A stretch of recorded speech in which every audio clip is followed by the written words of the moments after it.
You're listening or watching the 904wed.com Real Wedding Planning Podcast with our very real bride right there in the bottom of your screen. That is Amber Flowers, everyone. And right above her, my co-host, Ann LaFiles, premier bride of Northeast Florida extraordinaire, wedding expert, knows everything about every venue, or only the best ones at least, in Northeast Florida, maybe even Southeast Georgia, and all the other places that she has been. And Amber, we have got a lot to talk about today, don't we? Yes. And it is only getting closer to your wedding day, Amber. Every single one of these podcasts just inches a little bit closer and closer. And you are fresh off of a trip to Tennessee. How is that with your fiance? It was wonderful. Actually, my mom and my sisters, my dad, we actually went out there to Gatlinburg and Pigeon Forge. My mom wanted to see the leaves change. And but we happened to see the leaves change, and then also a bear took our pumpkins off of our stairs. So it had a fun soccer game. It wouldn't be a trip with you unless something happened: a snowmobile crash, a bear sighting, a bear stealing your stuff. Yes. No, actually the trip was wonderful. We went horseback riding. My sisters and I went horseback riding, which is a good bonding moment because you could tell Riley was like a bit nervous to be on the back of the horse, and it started to trot, and she just was like, whoa, she lost it. She was a little scared. But yeah, it was really good. The weather was great. It was beautiful. Bonfires, s'mores. Like, it's really good to celebrate that time. And plus it was right before my mom's birthday, we went before my mom's birthday kind of for to celebrate that too. But Chris was there. The guys went golfing. It was good. It was excellent. You've had one party, it seems like, or event after another. It seems like every time we record, one of these, we're talking about that. And I think that's great. And with other brides out there, and maybe giving Amber here a little insight as to post-wedding, right? The letdown. Is there a letdown that happens after the wedding is done when the trips and all the other planning kind of drop off? How do you plan and prepare for that? I don't know if you really can, to be honest. There definitely is a letdown because, you spend a year, months preparing for your wedding. It's kind of the focus of everything that you're doing. So after it's said and done, there is a sense of relief that it's over and that you're not stressing about it anymore, and you're married and it is said and done.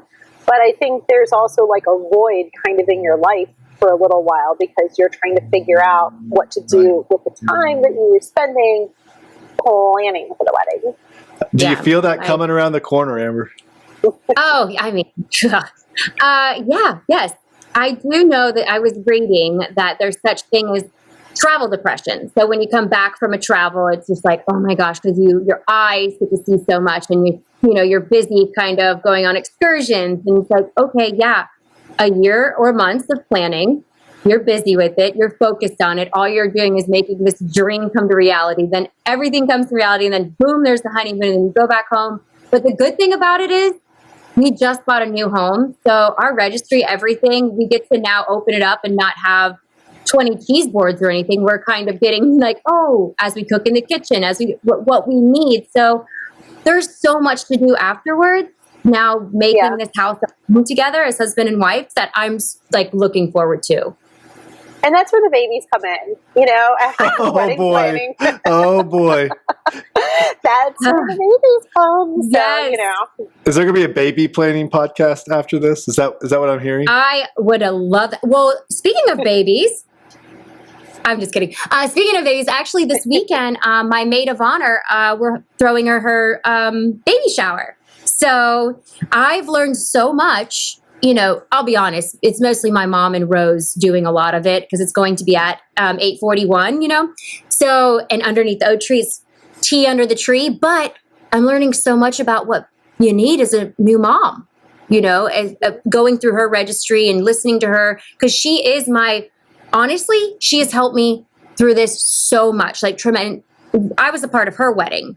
So I followed her through all of it. It's different being a bride and being a best friend of someone that just recently got married and having a baby. So is there going to be a baby podcast? I am down.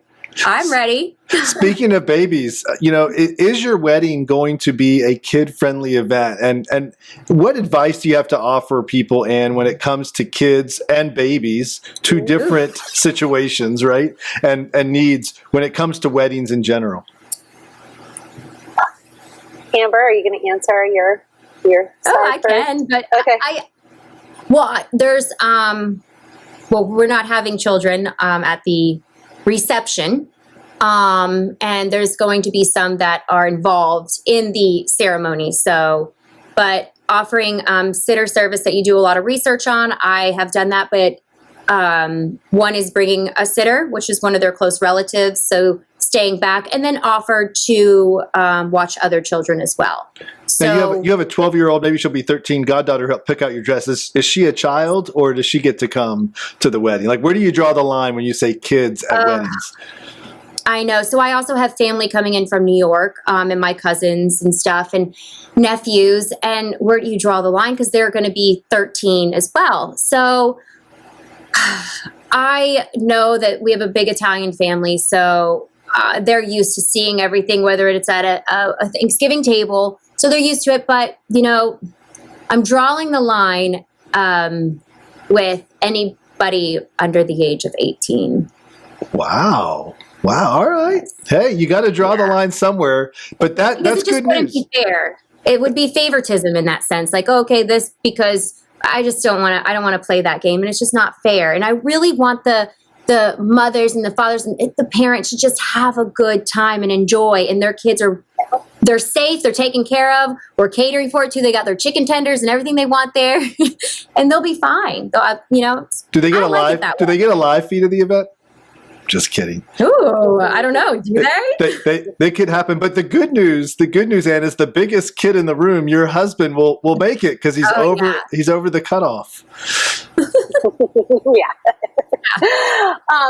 So, I think every bride and groom has to make that decision on what they want to do with the kids. And I think it really also depends, like, what stage of life you're in, if you're going to be inviting your kids or not. Because if you have a lot of sisters and brothers that have young kids,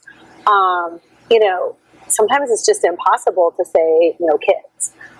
Or you're putting at risk not having certain people attend your wedding because they don't have, a sitter service, or if people are traveling from out of town. I mean, I know for my own personal wedding, we integrated a lot of the kids into the wedding itself because all of my friends had kids, young kids, and they were in the wedding, and then we all left and went to Disney World after the wedding. That's fun. Well, everybody traveled down from, other states. Like, I only had one bridesmaid that lived in the state of Florida out of 10 bridesmaids. So everybody came down with their friends. So it was just a little bit different of a situation, but everybody's different. You know what I mean? And it is expensive. And it is expensive to have, kids at the wedding, to have the additional and a liability. And a liability. I mean, there's a lot of different things. So it really, it just takes that conversation and to figure out. And plus, there's different ways that you can write the invitations to let people know that their children are not invited. And then you can invite certain other kids. You know what I mean? Like, if you put Anne family, that opens Pandora's box up to all the kids. Yes. But if you just put Mr. and Mrs., Julian Martin LaFiles, they'll just be marketing, even though it's Mr.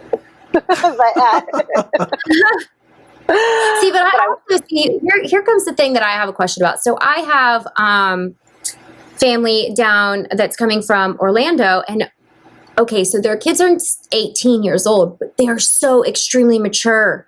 Like, I swear, they beat me at every game possible. They can spell better than me. No, I'm being serious. They really are so mature. And I'm like, I would have no issue with them going. But again, that's favoritism to me. Like, I'm like, oh. No, it's not just because you only have a certain amount of seats at your wedding. So you get to say and family or Mr. and Mrs. You know what I mean? Like, that's it. Or if somebody's not married, you can just give them their card name and not say guest if you don't want them to bring a guest. I mean, there's certain ways of doing it, and it's your wedding, so you get to do what you want. You know, if you want them there, if it's important for them to be there, then let them come. But just because you invite one doesn't mean you have to invite all of them. Right. Unless it's in the same family, like brothers and sisters.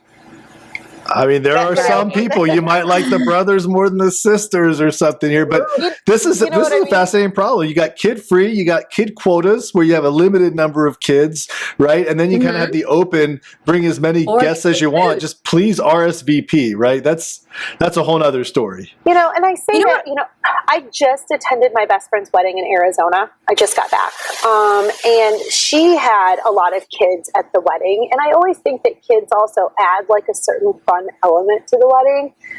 Maybe the bride and groom doesn't see it as much, but I think the guests also see it because the kids on the dance floor are fun. The kids walking down the aisles are fun. You know what I mean? Like there's a lot of really sweet, cute moments, especially photography wise, when you do have kids. And, you know, I always like the addition of some children unless you're going super formal. But so do you have a flower girl ring bearer? So I do. They're just not doing the typical flower girl ring bearer thing. So they are going to be there. And they're so cute and their outfits are picked out. I just can't.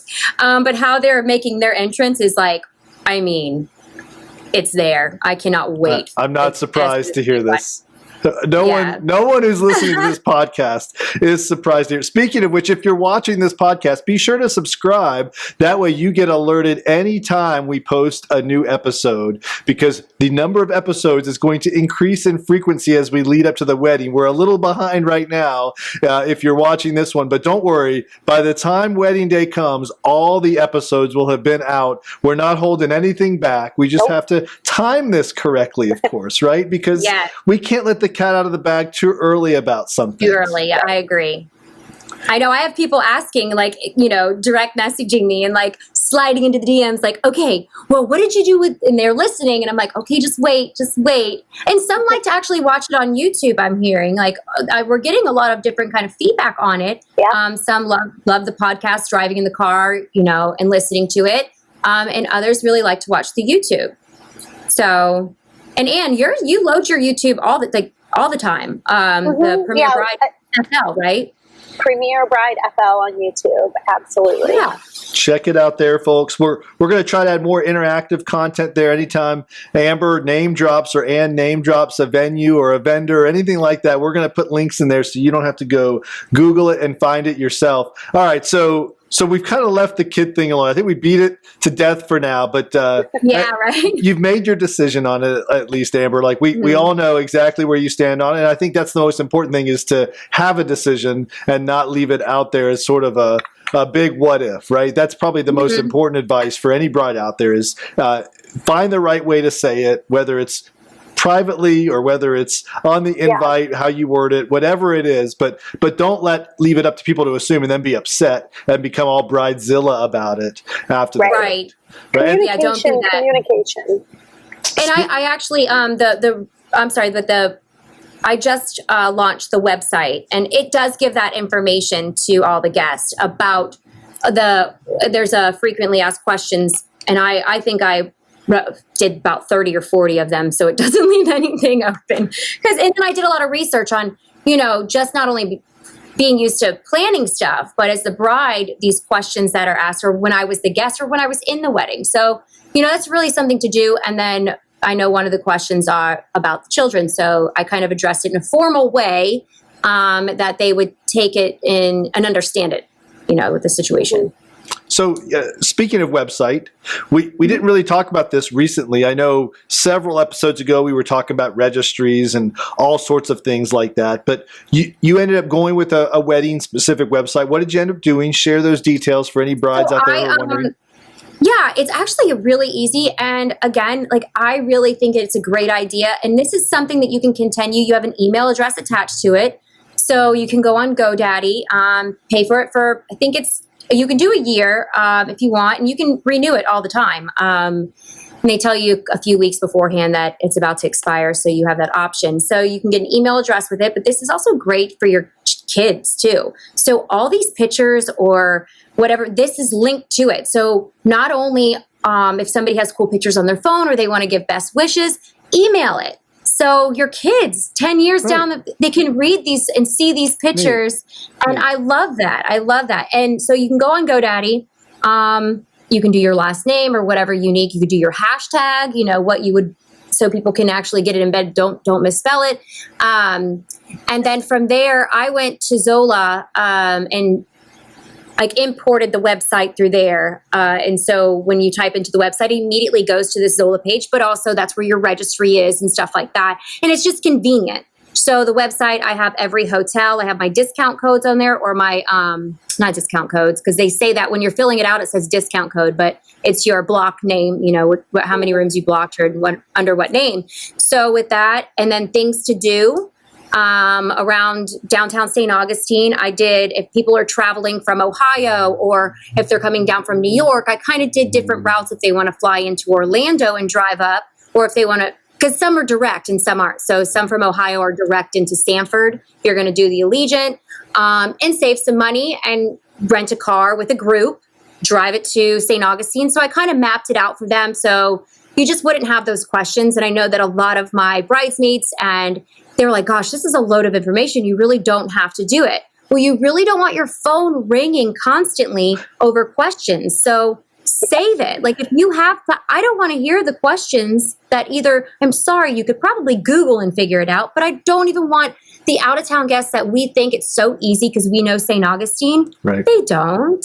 And I want them to feel as comfortable as possible. So don't worry about that. I really did a little too much, but I haven't finished the website completely. So when you do launch it, you have the option to just exit out of what is released. So right now, and if you want to RSVP, I'm still fixing the formal because that is a pain. Ladies, let me tell you, Excel, if you do not know how to use Excel, you better YouTube and figure it out, because when you load a file into any of these, you have to remember these columns that you're in, A, B, C, D, all the way to wherever, and all the way down. Make sure that your spelling is correct, and everything is going to have to be separated from your city to your state, separate. And it was a pain because I didn't know that. I know how to use Excel, but I really didn't realize. I thought I could just do this on 3 lines and copy and paste it or load it into. No.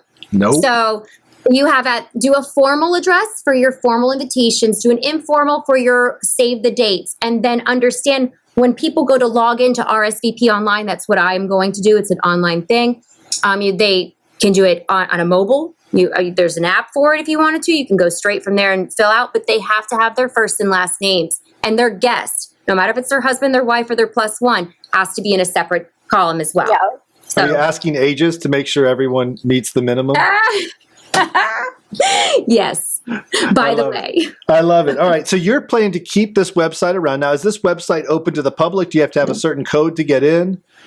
It is open to the public. And that was something that was questioned, like, oh my gosh, this is, you don't know, are you going to get creeps? No, we have police officers that are going to be there at the front.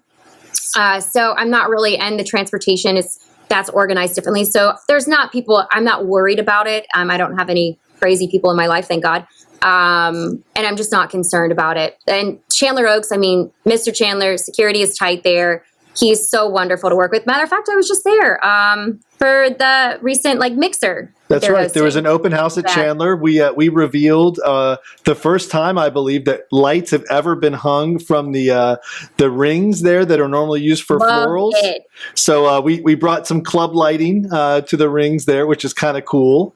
I don't know what your plans are yet with your decor, Amber. We haven't really talked about that, but if that's there, then we've tested out. We have proven you can hang lights at Chandler and create a club lighting atmosphere that's sophisticated when it needs to be, and it's dance-worthy, club, nightclub, concert-esque when it's time for that too.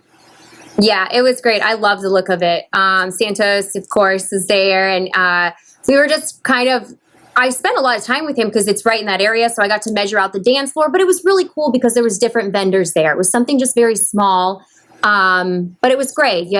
You had a different caterer, different bars, and you got to meet new people. I booked somebody there, and she came up to me. Her daughter recognized from Instagram and just certain things. And her daughter was like, I think I know you from somewhere. And I was like, oh, okay. We get to talking, and her mom owns Spray Tan now. Where is this from? Where do you know me from? But she follows me. She's been following on Instagram, and her mom is going to be doing the spray tan. So we hope. So brides, listen up. Pay attention to the schedule that your vendors have up to your wedding, not just your venue, but the vendors, because there's all sorts of events that are happening, even in this weird pandemic time, open houses, whatever, some socially distanced, some may be remote or virtual, but there's lots to learn by going to these. Just because you picked a venue doesn't mean you ignore the open house or the mixers that they have anymore. There's always a chance to kind of stay on the up and up there. But what a beautiful venue. I mean, I can't wait for people to see the pictures of that venue and what you're able to do with it. Yeah, we are doing I was talking to Mr. Chandler, and I was like, okay, when I was giving him some ideas and kind of walking it through, and he was like, okay, this has not been done here. And that was just like, like, I want to hear that, because it's something that is so different. And I love bringing that into, because I really didn't want barn rustic, and there's nothing wrong with it. It's just not my style. So for somebody to have this vision in a barn and not make it rustic, he was kind of like, huh? And let me tell you, the vision between him and his wife, they know, his wife is extremely talented. So it's like, when they gave me the thumbs up, I was like, boom, boom. Love it. I love it. Well, all sorts of excitement to come when we talk about venue and decor, for sure. Wrapping up the website piece, we switched off it for a minute, but advice out there to brides and grooms and other family members is you do need to think about the security behind that website. You are putting a lot of information out there. If you've got baby mama drama, baby daddy drama, whatever you have in your life, you really need to think about that, because the last thing you want, right, is someone knowing a little too much about you. And you can easily secure those websites with some sort of a code so that it's not quite as easy to get in. But what a great tool to take advantage of. I'm waiting for the first person. I'm sure there's already one out there, and probably knows them, who's already done a wedding app for their phone, and all the guests have downloaded their app, and everything's on the app, right? So, but what a great way to use technology, especially in today's time, to help everyone out and make their life easier. That's probably some of the best advice that I've seen or heard given out here on this podcast, for sure. Yeah, and it is good that, and on the website, like you said, if you are driving or anything, it has just a link that you can click, and it goes straight into your Maps app, and it can give you directions. And then when that happens, it also will give you where the Starbucks is, and I set it up that way so they or a good breakfast spot, where traffic times are. So the app and technology is offering a lot, and take advantage of it, because right now, I mean, it doesn't cost a lot at all. Right. And it's something, it just has so much information. And again, yes, you can, privacy and security, they give that option on there of what, if they type in their name or their code, they can get through. Now, speaking of open houses, and we're not taking away any light from you here. You were just featured at Clay Theater with a big photo shoot, if I'm not mistaken. You had some involvement there recently, and I don't know, Amber, if you had a chance to go to that, but let's talk about that. It's a different venue, but this is about wedding planning overall, and open houses, and the right frame of mind to go into an open house with, and what to expect, right? It's not normally just for the venue. Normally they bring in vendors who are preferred or who have done work there. What should brides expect? And tell me about the Clay Theater open house. Well, what I do is I do a couple fashion and decor photo shoots to highlight our local vendors and the local talent here in Northeast Florida each year. And this time I partnered with the Clay Theater to have my fashion and decor photo shoot there at the Clay. And then we brought in, oh my gosh, I don't even have the numbers off the top of my head, but there was at least 9 different tables set up to highlight the vendors themselves. So we usually have like 20 to 30 different wedding vendors participate in the Premier Bride magazine fashion and decor photo shoots. I hire the professional models. We bring in hair and makeup. I mean, we get our bridal salons to bring in dresses, and we spend a full day creating a lot of beautiful setups. And what I really like to do is I go to, a venue, and we've been to 41 events. clay cedar, bowling oaks, you name it. But I pick a theme that doesn't necessarily fit within the venue space itself. If you're familiar with the clay cedar, it is absolutely beautiful. I mean, very formal, whites and blacks and golds. White and black. It's very Art Deco. You know what I mean? Like, everybody goes really chic in there. It's beautiful, absolutely beautiful. But our two themes were Wedding Fiesta, which were bright fiesta colors, and then we did a masquerade ball that wasn't as moody, a lot of reds and things. So we try and pick different themes that will highlight those venues in ways that brides and grooms have never seen before. And it's really fun because your vendors get full creative control of what they're doing. So my only rule is they have to follow my color palette and my theme. That way, when we do the spread in the magazine, all the photos look really coherent because everybody uses the same colors. And they can do whatever they want. And it's awesome. So if you really want to see amazing talent and see what the vendors of Northeast Florida are thinking in their head and can put together for your wedding, go to our website at pbjacksonville.com, click on our galleries page, and you can look through pages and pages of albums of photo shoots. And follow us on Pinterest too, because I don't post all the images on the galleries, but Pinterest is really starting to blow up with my galleries. So. Was there any pampas grass featured? No. Because there was none, because it's all been taken by Amber. She's going around the city collecting pampas grass. We actually talked about it. There's a shortage of pampas grass. I know who has it.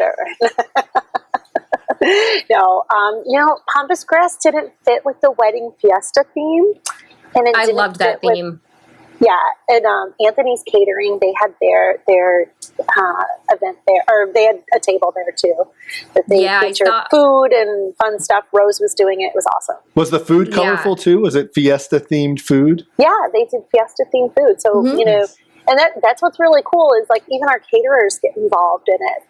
We give them a fun theme, we've done Rock and Roll Bride. Rock and Roll, Punk, we've done Vintage Carnival, and people come up with a menu that reflects the theme. So if you want a really themey wedding, vendors in Northeast Florida can handle it for sure. Yeah, she really loves that. They really get creative there. And they love that. Here's the color palette. And they do. Yeah, I love it. I'm so sad I missed this one. But Rose and Stephanie, they did such a good job. And I was watching it behind the scenes. I was like, send me all the videos. So and even Amber, you did for Rock and Roll Bride. You were on hair and makeup, weren't you, for that shoot? Yeah, that Rock one. And then we did one about.